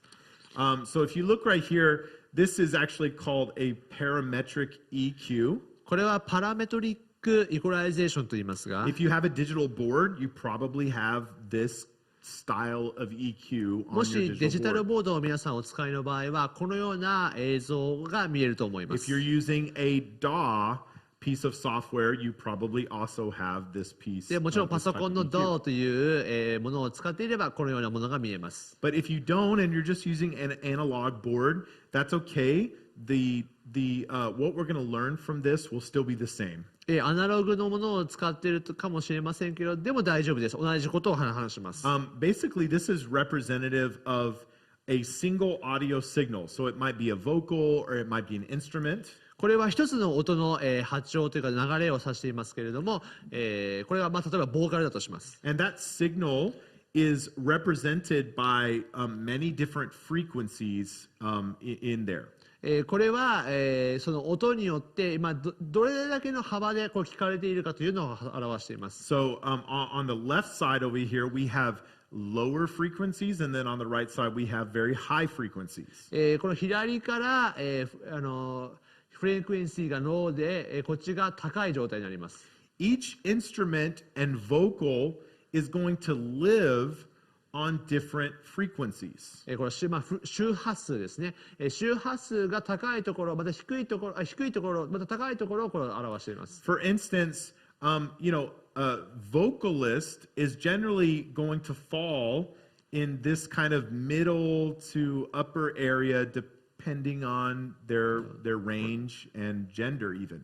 大体、ボーカル歌い手がこの、取るとこのように、高さと、高低差があるものになります。それはもちろん性別や曲によっても変わってきますけれども、Right? So like a bass guitar instrument is going to be on the lower frequencies, right? 例えば、ベースの、楽器ですと周波数は低くなりますよね。So it's important to understand where the different parts of our mix are living within the frequency spectrum. ですのでこの、音の周波数によってどこに楽器を置くかというのも大事になってきます。Because imagine if every instrument in your church and every vocalist all lived in the same space of frequencies. 例えば、同じ、この歌い手たちが同じ場所で同じ周波数で歌ったとしましょう。What would happen is that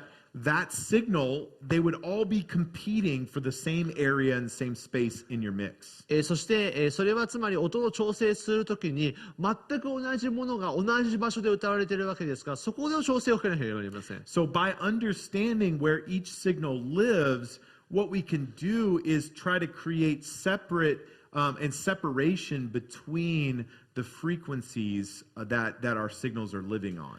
ですので、このできるだけミックスされた、なんていうんですか、合わさった周波数の、状態にしたいので、この立ち位置とかこれいる位置というのを少しずつ変えるのもいいでしょう。And so some of our goals here is we want to create space in our mix so that it doesn't feel like everything is trying to fit in the same area.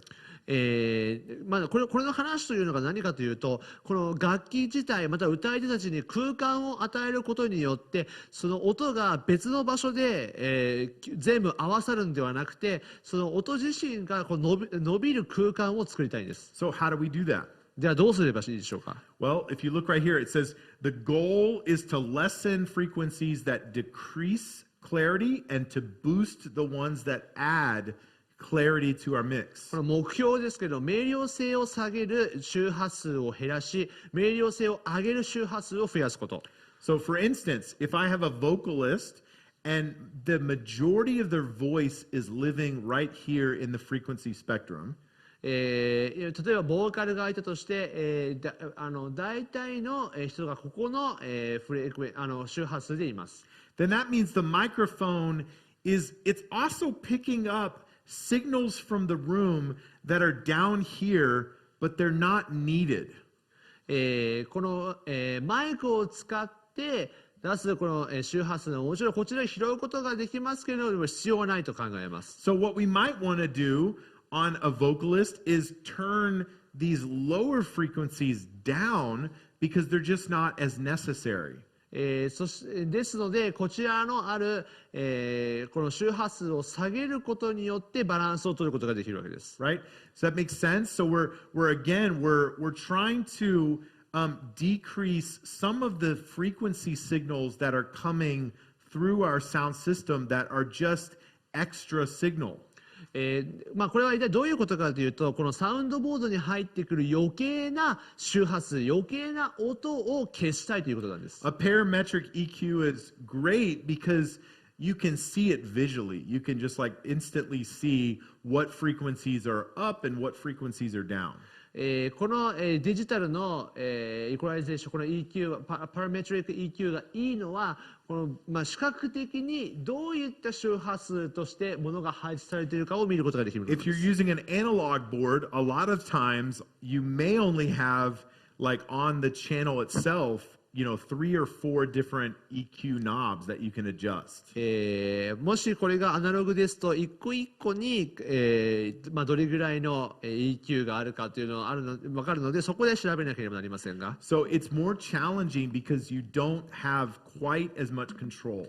ですので、ちょっと、デジタルに比べればアナログの方が少し難しく感じます。But if I understand where the signal, the frequency is actually living, or where the signal is living in the frequencies, then I can still use those knobs to my advantage. もしどこで、どのような周波数、どのような音が実際に合わさっているか、空間的に合わさっているかということを知ることができれば、どういうことかというと、原因などの調整がしやすいということになります。And if you're using a separate mix, then you can also utilize panning, and you can actually push instruments to different areas in the mix from the left to the right.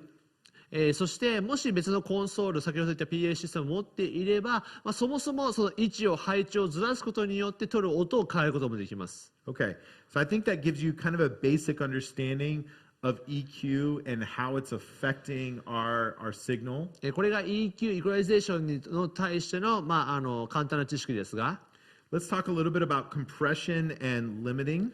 コンプレッサーとリミッターについてお話をしたいと思います。And these are simply tools for controlling how consistent and smooth our audio is. これは、オーディオのサウンドを一貫した滑らかなサウンドにするためのツールです。So I want you to imagine for a second, this is actually just a visual or digital representation of an audio signal.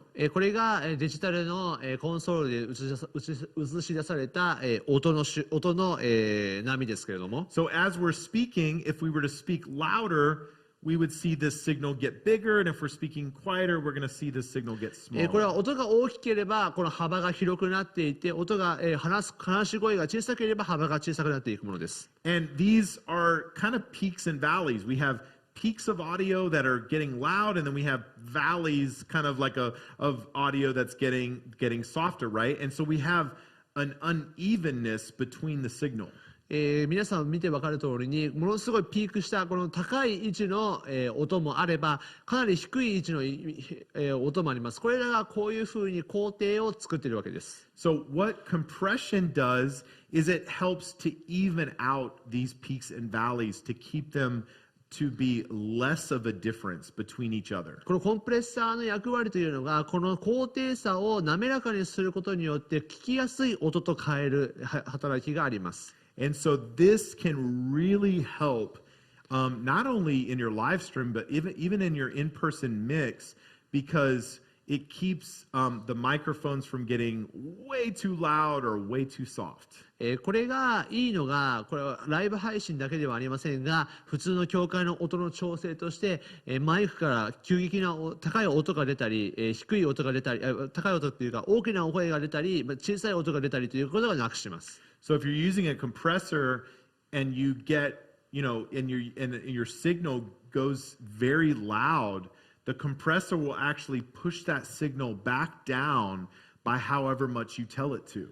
コンプレッサーの設定によりますが、コンプレッサーの設定をすることによって、例えばどんだけ大きな音を出しても、それ以上上がらないように調整をかけてくれるわけで If your す。signal is too quiet, you can actually tell it to raise that signal up when it's too quiet. そして音が小さすぎれば、コンプレッサーがその調整の通りに上げてくれるわけです。Okay, so again, it's just about creating consistency so that when people are listening to our live stream, they're not having to adjust the volume of their device every time something changes, right? これが一体どういうことかというと、例えば、これらを滑らかにすることによって、皆さんが聞く、例えばテレビや iPhone などで、ボリュームを毎回変える必要がなくなるわけです。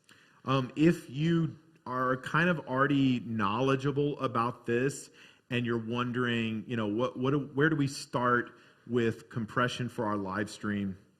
もし皆さんがこれのことについて、詳しい知識を持っていて、どうやってライブ配信に適した、コンプレッサーがあるかというふうに思ってたとしたら、I think it's important to understand, compression can be placed at different places within the chain. So it can be on individual channels, but it can also be on the entire mix. これらはもちろん個人的な、何のデバイスを使っているかにもよりますが、大きな意味でのそのミックスしているところの、コンプレッサーにもよります。If you have a digital board, you can usually apply a separate compression to your live stream very easily. デジタルボードをお使いであれば、そのコンプレッサーを、使用するのはとても簡単で、もちろんそもそも設定ができますから。If you're using an analog board, you can actually use what we're using here today is the video switcher has software where we can actually apply compression only to the live stream audio. 私が今実際しているんですけれども、うちのICA の教会の場合は、その ICA の教会のその、ボードから出ている音をビデオスイッチャーに入れて、そのビデオスイッチャーがコンプレッサーがついているので、そのコンプレッサーで調整したものをライブ配信しています。And so that might be a very quick and easy solution for you to, if you have an analog board, if you get a video switcher, you can actually add some of these effects and compression. もしアナログの、サウンドボードを持っている、PA システムを持っていらっしゃるのであれば、このビデオスイッチャーを買うこと、ビデオスイッチャーを導入することによって音の変化をすることができます。And for those advanced users, usually I would kind of start at a 4-to-1 ratio on your compression setting. そしてもう結構それらのことに知識がある方は、4から10の、コンプレッションを私はお勧めしています。We're going to probably set our attack time to be around 50 milliseconds. そしてその、時間を、50で設定します。And then our release time is probably going to start somewhere around 150 milliseconds. そして、リリース設定がある場合はそれを100ミリセカンドに、調整します。And then your makeup gain, I would probably start around 2 to 4 dB. そしてメイクアップゲインを2から 4dB に上げます。And again, we're just adding a little bit of volume back into the mix so that as the compressor takes some away. このそもそもにゲインで音を調整してあげて、コンプレッサーで音を下げたとしても十分聞こえるような状態に持っていくわけです。Another type of a piece of equipment that we use or software we see is a limiter. また、コンプレッサーの他にリミッターというものを使っています。This is super important for live streams because it's similar to a compressor, but it is much more extreme. このリミッターはライブ配信においてとても大事な要素ですけれども、コンプレッサーと似たような働きをしますが、それよりも強力です。Remember I told you before about how if your signal goes over 0 dB, that it's clipping, it's losing information, 先ほ right? ど言いましたけど、0dB を超えると、もうそれはすでに伝わらない情報になるということをお話ししましたよね。Right. So if you're streaming to YouTube, we really don't want that signal to go over 0 dB. 例えば YouTube の配信をしているときに、この 0dB を超えたくないと思うわけです。What a limiter will do is actually act almost like a brick wall for our signal. It will literally stop that signal from going over a certain decibel. このリミッターというのは、いわゆる壊れない壁のようなものでありまして、たとえどんだけ大きな声を出しても、そのリミッターが設定されている音以上の音は拾わなくなるんです。So, you could, for your live stream, you could set a certain threshold and say, we don't want any of our signal to ever go over this level. 例えば、この礼拝、またこのやっている内容の、ここから上の音は絶対いらないなというものを設定するわけです。I think a good place to start for a live stream is probably somewhere about, either between -6 and -3 dB. マイナス6からマイナス3の dB に設定することをお勧めしています。But I've seen some even go higher. I mean, -1. We just want to make sure that we leave a little bit of headroom there. マイナス1で設定しているところも、あると聞きますが、これの理由というのがですね、空間を作ってそれがオーバーしないようにということです。It just depends on how extreme your limiter is working on your signal. これがどれだけ、つまり、限界値がどこに設定するかによります。So this is super important because it means that even if I scream into my microphone, that I know that my live stream is not going to cross into the territory of being, too much signal, right? つまりこれはどういうことかというと、私がたとえどんだけこのマイクを使って叫んだとしても、この、音以上は拾わないように設定になれているということです。And again, you can apply a limiter in a digital board. デジタルボードでもちろんリミッターをつけることができますし、For analog boards, they have hardware limiters that you can buy and compressors. で、ハードウェア、デジタルアナログの、コンソールをお使いの方は、それを、買うことが、実際のリミッターとコンプレッサーを買うことができます。And then we have software versions. So even the switcher that we're using today, it also has a limiter, so we can apply that. そしてスイッチャーを使う、ICA の教会で使うスイッチャーには搭載していますので、それを使って音を絞っています。Some presentation software also has that built in, so you can add those effects. もちろん他のプレゼンターっていう使っているソフトによってはそもそもそれが導入されているものもありますので、それによっても調整したりしています。Okay, as we're nearing our end for today, and I know your brains are fried, let's just talk about the last thing here in our processing chain. 皆さんの脳が大変疲れていると思いますけれども、最後のエフェクトを話したいと思います。And yeah, so we're going to talk about effects. A lot of times, I would say usually we're talking about reverb or maybe delay. リバーブとディレイのことを私はよく使っていますけれども、And these are really good to have in your live stream because if you don't have them, your mix is going to sound very dry.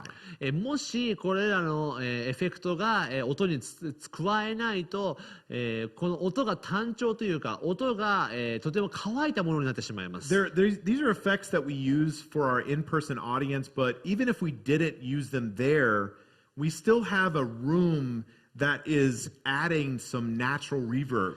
例えば、普通ライブ配信じゃない普通の礼拝とかで流れているものにも、エフェクトは入れてると思いますが、これは自然なエフェクトも入っている状態でのエフェクトなので、私たちが感じているよりも強く入ってるんですね。On our live stream, we don't have the advantage of the room adding reverb, so we need to make sure and add that effect back into our mix. ライブ配信ではエフェクトはもちろん全然ないので、この空間はもちろんないわけですから、ですからエフェクトを加えなければなりません。And because we don't have a room, generally what you're going to find is that you need a little bit more reverb in your live stream than compared to your in-person mix. そして教会で普通に流れているものよりも、実際に、ライブ配信でするものの方がエフェクトというかリバーブを加えた方がいいと思います。And again, this is really just mainly applying to our worship team, not our pastor. We don't reverb on our pastor. もちろん牧師の言葉にですね、リバーブとかディレイは必要がありませんので、これは賛美についてお話をしています。So this would make a huge difference in just the presence and the feel of your worship service in live stream. これは、皆さんがどこで賛美をするか、その賛美をする場所における、ライブ配信についての話です。Okay, some final tips for maybe improving your live stream audio.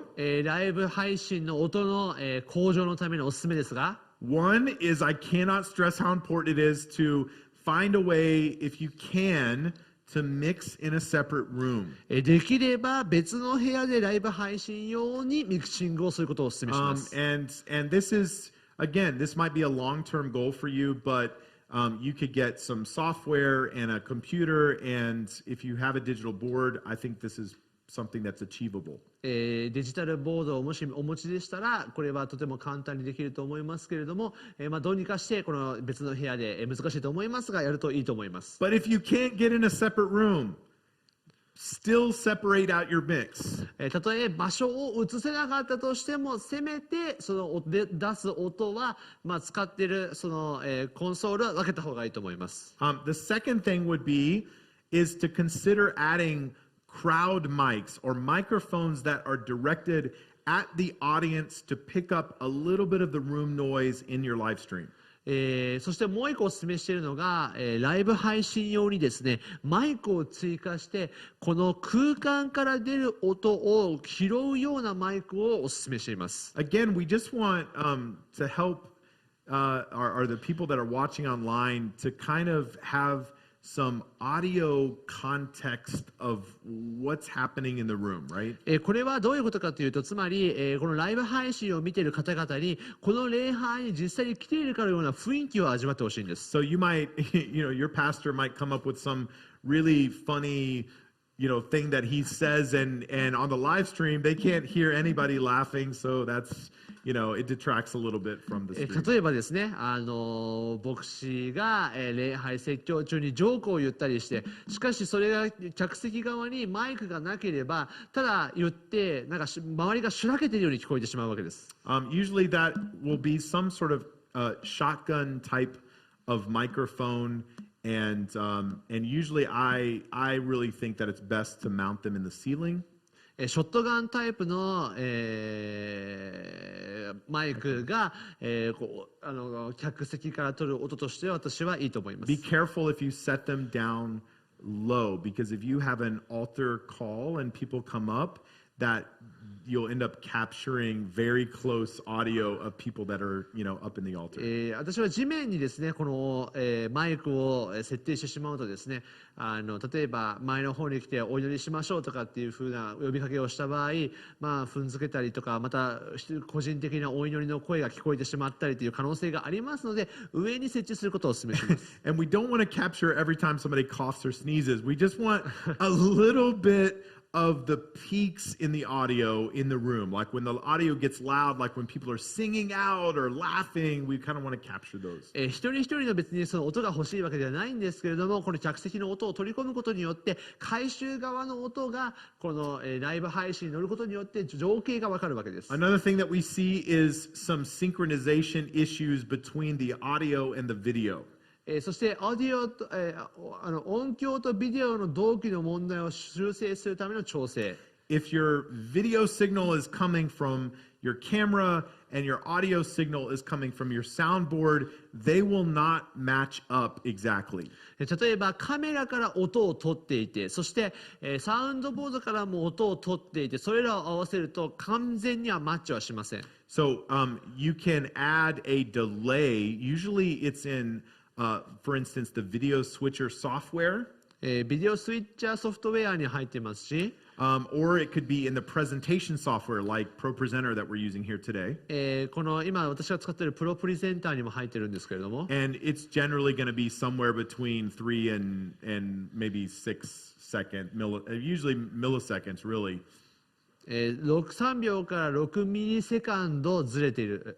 It can just really depend on what you've got going on and what your setup is. But a good way to test it is just to come up here and do a test of your live stream and clap and kind of see what the difference す is. みません、これ音ではなくてこの、映像と音にズレが生じてしまうので、映像とズレが生じないように手を叩いてみたりとか、そういうことを調整してですね、何ミリセカンドずれてるかを、調整するといいと思います。 And then lastly, I cannot stress enough.Do not stream and then just forget that it happened. Like go back and look and see what looks good and what needs to be improved. ぜひ配信して、うわ終わったというふうにですね、終わるんではなくて、配信した後に、見返してみて、これは一体どうだったかなとかって反省会するのがいいと思います。 If you're a pastor, I encourage you, be open to allowing some opinions into the room about things that might need to be changed. 牧師の先生の皆さん、ぜひお勧めしたいのが、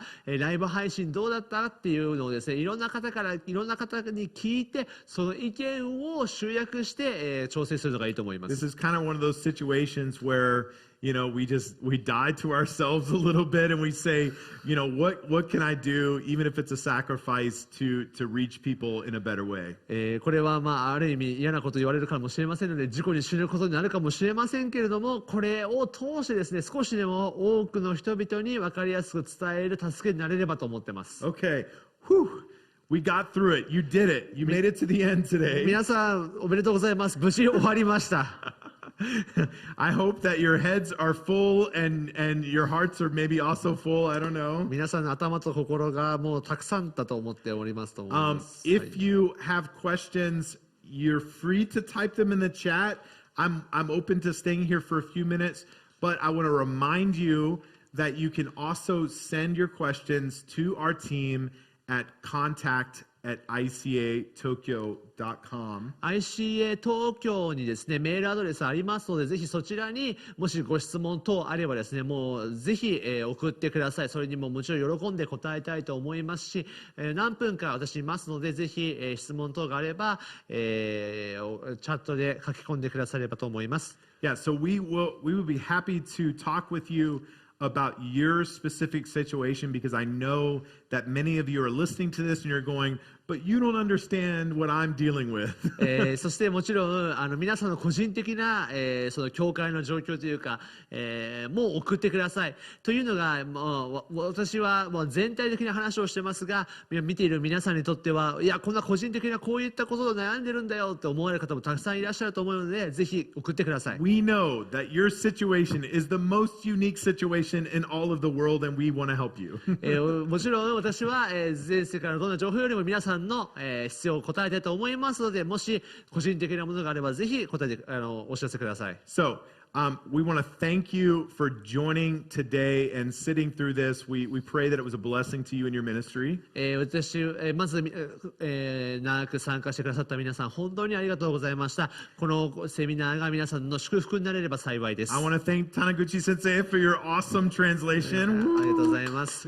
感謝します。I want to thank all of our media team here at ICA, which have done a fantastic job of helping us do this. Yeah. ICA のメディアチームの皆さん、本当にありがとうございます。And I want to thank all of our Japanese Assembly of God leaders that have helped to collaborate on this and bring you this workshop. また日本のアセンブリーズ・オブ・ゴッドの、助けてくださった皆さん、本当に心から感謝をいたし I ます。 know that they are incredibly burdened for you and want to help you as much as they can.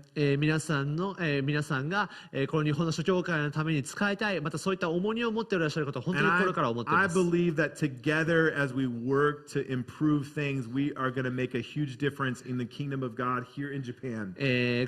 共にですね、この神の国の拡大と前進のために、さらに使えていければ幸いだと思っております。 So I want to encourage you today, do not be discouraged by what you don't have. ですからこれを、見てくださった皆さん、自分が持っていないと失望しないでください。 Use what God has put in your hands and believe Him for more. 神様があなたに与えている手の技を、ぜひ祝福されると心から信じて、進んでいこうではありませ I んか。 totally believe that if you're faithful today with what you've got, that God will bring an increase. 神様が、今日忠実に参加してくださった皆さんに、その祝福をさらに増し加えてくださると信じております。 We are praying for you, 私は、皆さんのためにお祈りしておりますし、 and we are believing that God is going to do amazing things through your church and your ministry. 神様が皆さんの教会を通して素晴らしい働きをしたいと願っていると思います。 We will see you next February for the next workshop. 2月の、次のセクションでお会いしたいと思います。 Stay tuned. We will be posting all of this content. We'll post the slideshow and all of the video from today's session later on the JAG websites. これらのデータも全部まとめてですね、日本の、JAG のウェブサイトにも上げますので、ぜひご期待くださればと思います。 For now, we'll say sayonara, right? Yes, Thank you guys so much. Bye. ありがとうございました。さようなら。